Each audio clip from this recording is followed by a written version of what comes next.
প্রথম degree reiki. প্রথম degree রেইকিতে একজন রেইকি মাস্টার তার শিক্ষার্থীদেরকে 3টি মেন চক্রা অ্যাক্টিভেট করেন বা অ্যাটিউন করেন।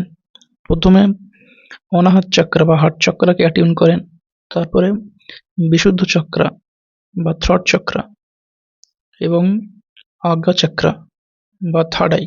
এই 3টি মেন চক্রকে একজন রেইকি মাস্টার তার শিক্ষার্থীদেরকে অ্যাটিউন দিয়ে থাকে বা রেইকি দীক্ষা দিয়ে থাকে। রেইকির ভাষা থেকে বলা হয় অ্যাটিউন করা, চক্রগুলোকে অ্যাক্টিভেট করে দেওয়া বা অ্যাটিউন করে থাকেন।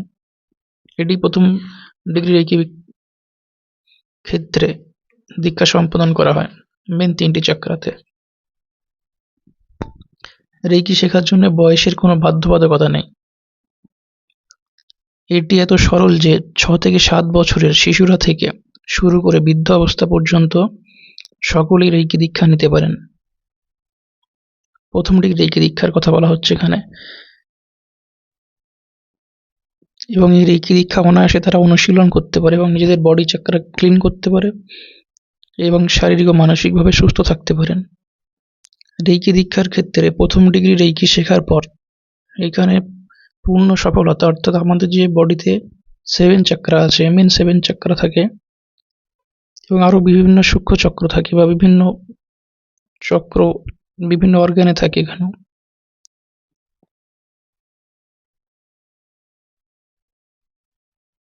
আমাদের শরীরে যে 7 চক্রা থাকে সেই 7 চক্রকে ক্লিন করতে হয়। এই ক্লিনের প্রসেস আছে, কিছু মন্ত্র থাকে রেইকি দীক্ষাতে, সেটা সেকেন্ড ডিগ্রিতে দেওয়া হয়। প্রথম ডিগ্রি রেইকির ক্ষেত্রে এখানে অ্যাটিউন করা হয় মেন 3টি চক্র। 3টি চক্রগুলোকে আগেই বললাম, অনাহত চক্র, বিশুদ্ধ চক্র এবং আজ্ঞা চক্র। এই চক্রগুলো অ্যাক্টিভেট করে থাকেন বা অ্যাটিউন দিয়ে থাকেন।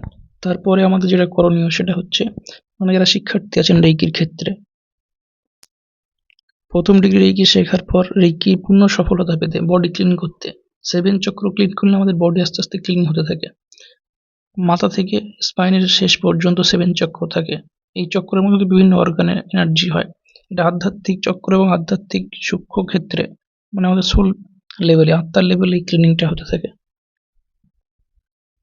এখানে 21 দিনের সময় লাগে। 21 দিন পর্যন্ত রেইকির স্পর্শ চিকিৎসা বা অ্যাটিউনমেন্টের পরে ক্লিনিং গুলো হয়ে থাকে।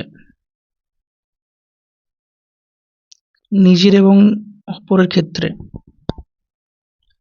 রেইকি দীক্ষা নেওয়ার পর নিজে নিজের চিকিৎসা করতে পারেন বা বডি ক্লিনিং করতে পারেন এবং অপরের চিকিৎসাও করা যায়।